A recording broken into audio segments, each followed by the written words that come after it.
L'objet essentiel aujourd'hui, c'est de pouvoir annoncer ce point de presse conjoint qui réunit le Burkina Faso, le Mali et le Niger. Je voudrais, avant de faire ma déclaration, pouvoir présenter nos collègues qui sont avec nous.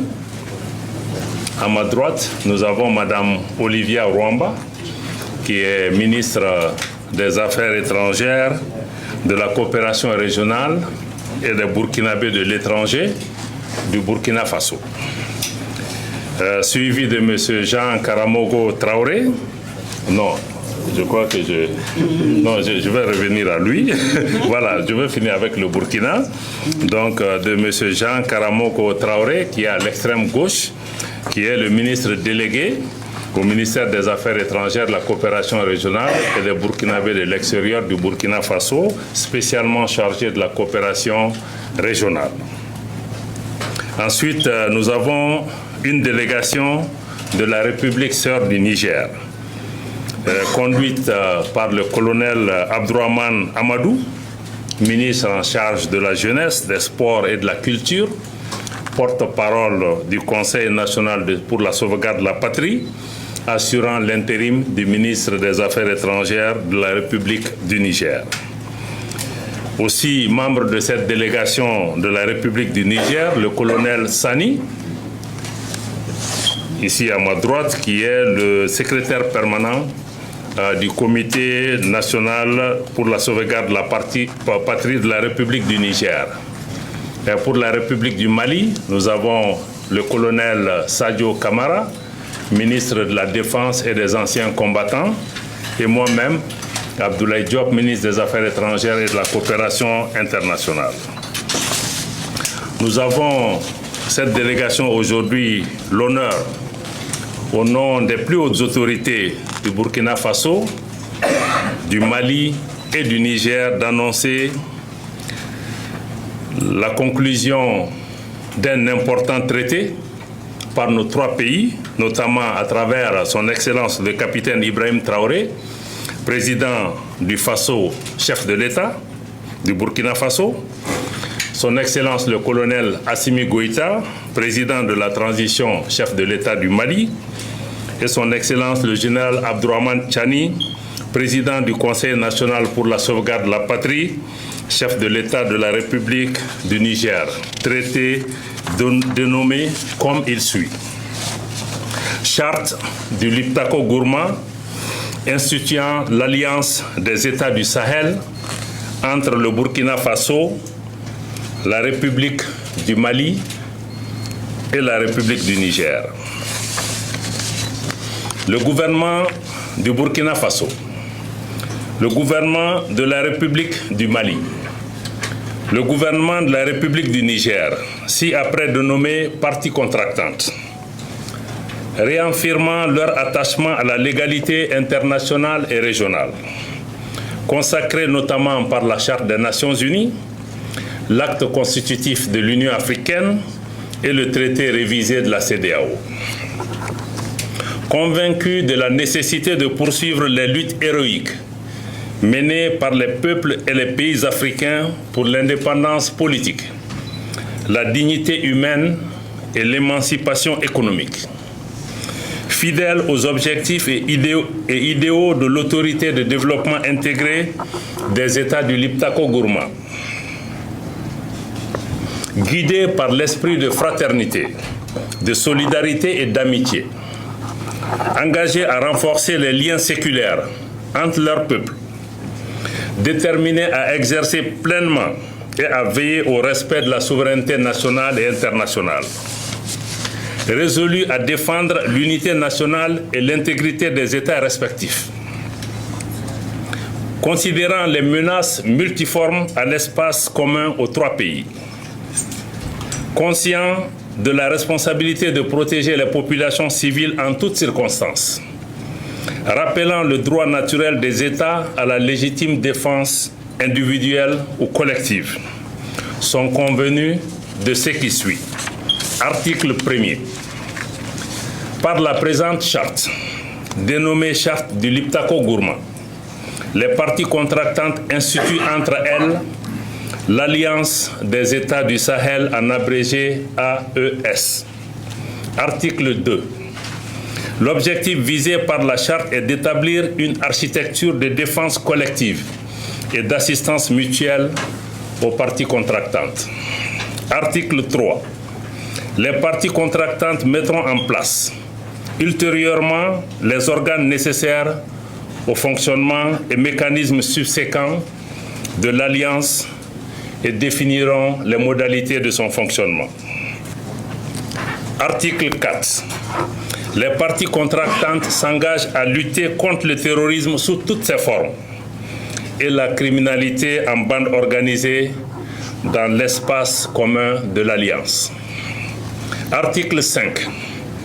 Les parties contractantes œuvreront en outre à la prévention, la gestion et au règlement de toute rébellion armée ou autre menace portant atteinte à l'intégrité du territoire et à la souveraineté de chacun des pays membres de l'Alliance, en privilégiant les voies pacifiques et diplomatiques et en cas de nécessité à user de la force pour faire face aux situations de rupture de la paix et de la stabilité.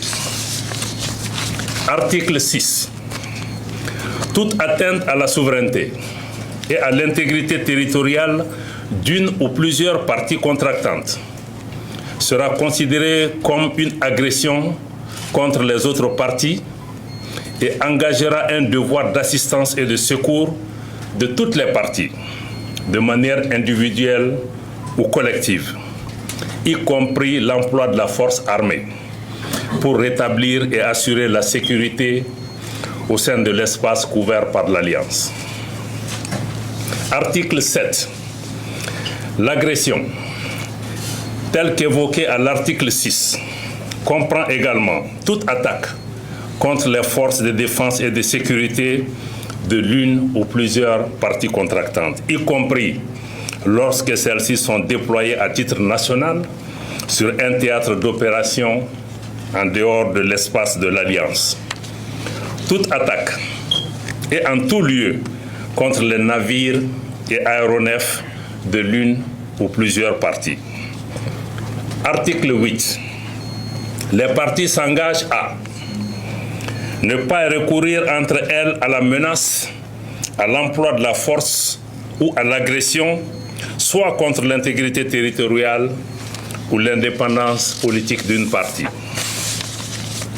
À ne pas faire de blocus des ports, des routes, des côtes ou des infrastructures stratégiques d'une partie par les forces armées. Ne pas, à partir d'un territoire mis à la disposition par une partie, perpétrer des attaques ou des agressions contre une autre partie ou des États tiers. Ne pas, à partir du territoire d'une partie, permettre à des groupes armés, des forces armées irrégulières ou des mercenaires perpétrer des attaques contre un pays du champ. Article 9.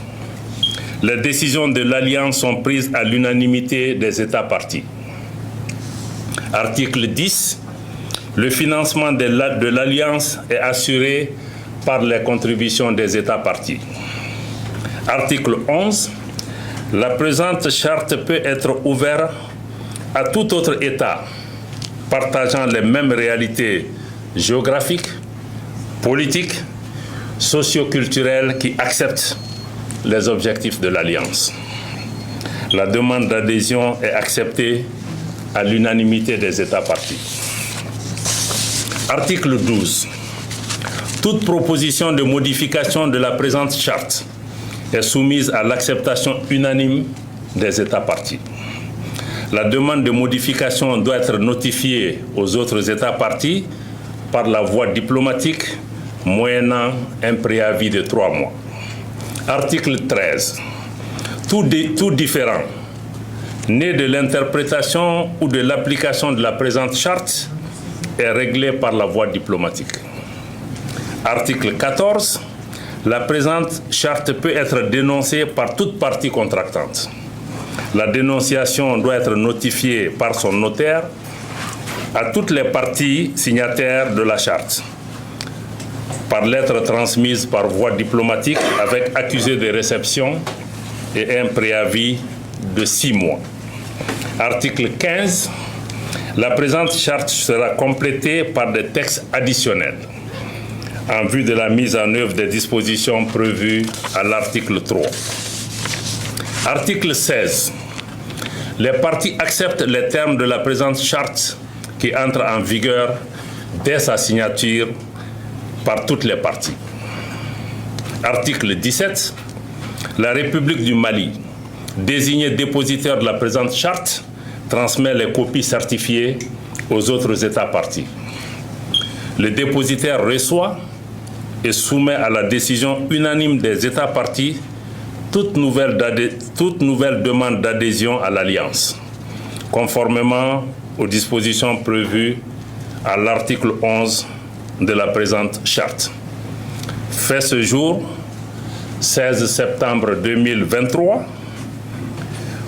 signé pour le Burkina Faso, le président de la transition, chef de l'État, le capitaine Ibrahim Traoré. Pour la République du Mali, le président de la transition, chef de l'État, le colonel Assimi Goïta. Pour la République du Niger, le président du Conseil national pour la sauvegarde de la patrie, chef de l'État, le général Abdourahmane Tchani.